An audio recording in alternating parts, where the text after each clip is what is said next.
এই যে বাটিটা খুলে নিই। দেখুন কালারটা কত সুন্দর হয়েছে। দেখুন মাংসটা অনেক সুন্দর সিদ্ধ হয়েছে। খোলার সঙ্গে সঙ্গে দারুণ ফ্লেভার উঠছে। বন্ধুরা, সুইটি কিচেন থেকে আপনাদের সবাইকে স্বাগত। বন্ধুরা, আজকে একটা খাসি মুরগি আনা হয়েছে। এই খাসি মুরগির বাটি ভাপা করব। পুরো ভিডিওটা কিন্তু দেখতে থাকুন। আর এখানে দেখুন খাসি মুরগিটা কিন্তু নিয়েছি। এখানে খাসি মুরগিটা 6 কিলো আছে। দেখুন সাইজটা কি বাবা, কতটা ভারী, তুলতে পারছি না।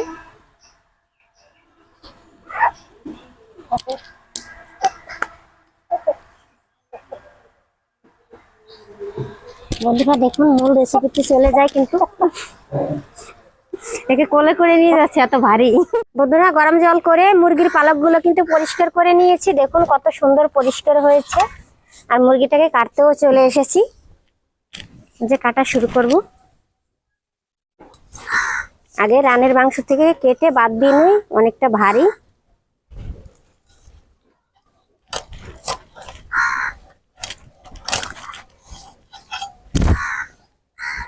এখন বন্ধুরা একদম খাসির মতো কিন্তু চেহারাটা মাংসর।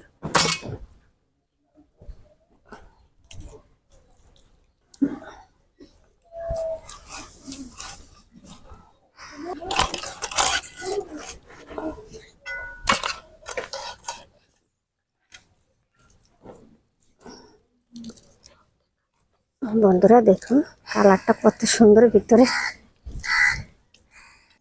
একদম টকটকা লাল। বন্ধুরা পিঠটা কিন্তু গলে গিয়েছে। এই যে দেখুন পরিষ্কার করে ধুয়ে নিয়েছি। আর ডিম হয়েছে, দেখো কত ডিম। এই যে শক্ত একটা হয়েছে নাকি নাকি বের করো। এত ভারী। আমি একজনের সাহায্য নিয়েছি, আপনাদের দাদার সাহায্য নিলাম। কিন্তু বন্ধুরা পিস করে নিয়েছি। দেখুন কালারটা কত সুন্দর। এই যে এই হাড়টা কিন্তু, এই যে এটা দেখুন, এটা সাহায্যে কেটে নেব। ব্যাস হয়ে গেল। এবার দেখুন হাড্ডিটা খুব সহজে কেটে নিলাম।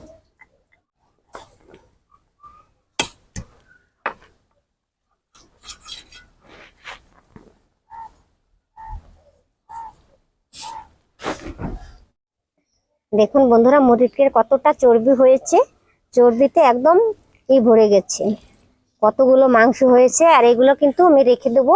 আমার মেয়ে অন্য একটা রেসিপি করে খাওয়াবে, একটু গোটাই রেখে দেবো। চলুন তাহলে পরিষ্কার করে ধুয়ে নিয়ে এসি। বন্ধুরা দেখুন মাংসটা কেটে ধুয়ে নিয়েছি, আর বাকিটা রেখে দিয়েছি।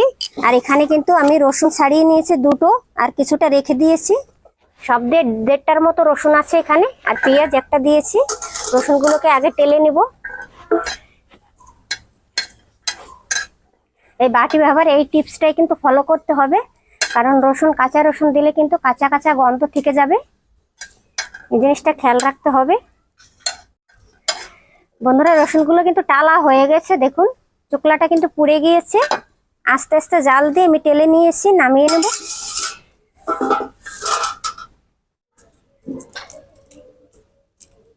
বন্ধুরা দেখুন রসুনটা কিন্তু একদম সিদ্ধ হয়ে গিয়েছে। এই দেখুন কালারটা কত সুন্দর হয়েছে। পেঁয়াজ রসুন সবগুলো ছুলে নিয়েছি। পরিষ্কার করে জল দিয়ে ধুয়ে নেব। মুখটাকে একটু ছাড়িয়ে নিই। বন্ধুরা এই যে থেতো করে নেব শুধু।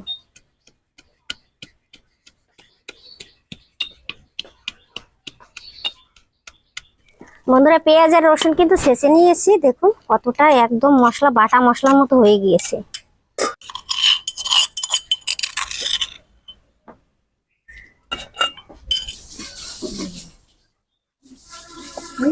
বন্ধুরা মাংসটাকে কিন্তু একটু ধুয়ে নিচ্ছি। এটা কিন্তু আর জল ঝরাবো না, যে জলটা বের হয় সেই জলেই রান্না হয়ে যাবে, অল্প জল দিলেই। বন্ধুরা দেখুন মাংসটা ধুয়েছি, আমি কিন্তু জল ঝরাইনি। এই যে জলটা আছে, জলটাই কিন্তু রান্নাটা হয়ে যাবে। এখানে নিয়েছি কিছু গোটা রসুন, এই যে একটা গোটা রসুন, আর একটা গোটা পেঁয়াজ, পোড়ানো রসুন পেঁয়াজ এখানে 2 চামচের মতো আছে, দিয়ে দেবো। জিরে বাটা 1 চামচ, ধনে বাটা 1 চামচ, আদা বাটা 1 চামচ, শুকনো লঙ্কা বাটা 1.5 চামচ দেবো, হলুদ গুঁড়ো দেবো 1 চামচ, লবণ আমি 1 চামচ ভরে দেবো, 2টি তেজপাতা আমি টুকরো করে নিয়েছি দিয়ে দেবো, এলাচ, দারচিনি আর নিয়েছি গোলমরিচ দিয়ে দেবো, সাদা তেল দিয়ে দেবো 1 কাপ, দিয়ে আমি ম্যারিনেট করে নেব। পরে দেবো কিছুটা সরষের তেল।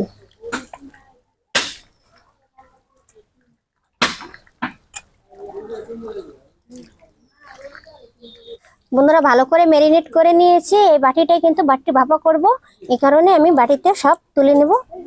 যেভাবে আপনাদের হাতে যদি সময় থাকে সেক্ষেত্রে কিন্তু 10 মিনিট রেস্টে রেখে দেবেন, তাহলে খুব ভালো হবে। আমার কাছে সময় নেই তাই আমি রাখবো না, অনেক বেলা চলে গেছে।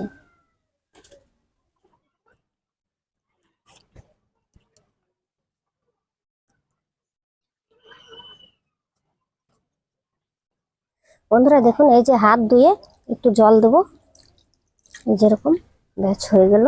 3 চামচের মতো আমি সরষের তেল দিয়ে দেবো, ব্যাস হয়ে গেল। ঢাকনাটা দিয়ে কিন্তু আটকে দেবো। এরা এই পাশে চুলা ধরিয়ে দিয়েছি, চুলার পর বসিয়ে দেব যেভাবে।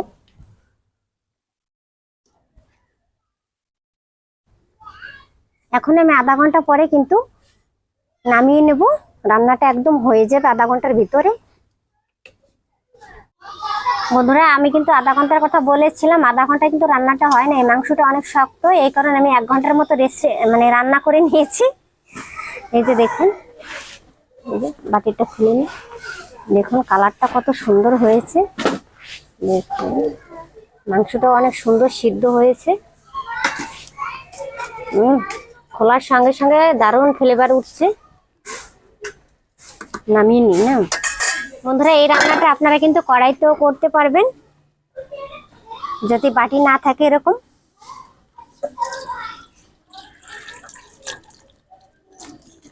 তেল গলে একদম ঝোল হয়ে গিয়েছে।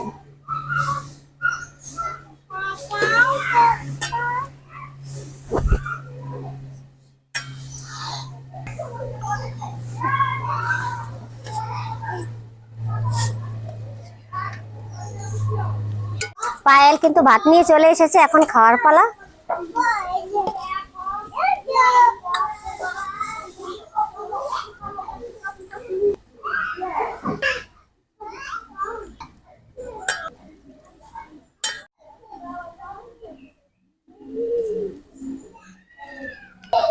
বন্ধুরা দেখুন কত সুন্দর হয়েছে। দেখুন বন্ধুরা মাংসটা কত সুন্দর সিদ্ধ হয়েছে। এই যে দেখুন একদম ছিঁড়ে যাচ্ছে।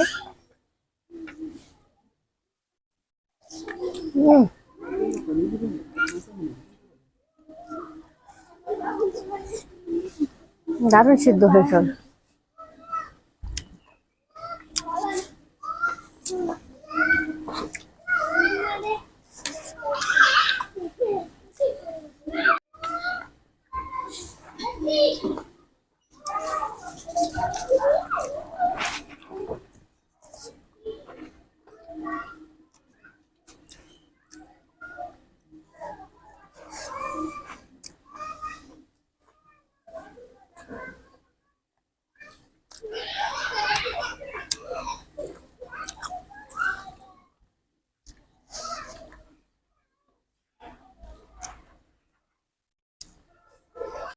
বন্ধুরা এরকম নিত্য নতুন ভিডিও পাওয়ার জন্য প্লিজ চ্যানেলটিকে সাবস্ক্রাইব করবেন, পাশে থাকা বেল আইকনটি ক্লিক করবেন। সাথে থাকার জন্য অসংখ্য ধন্যবাদ। ভালো থাকবেন, সুস্থ থাকবেন।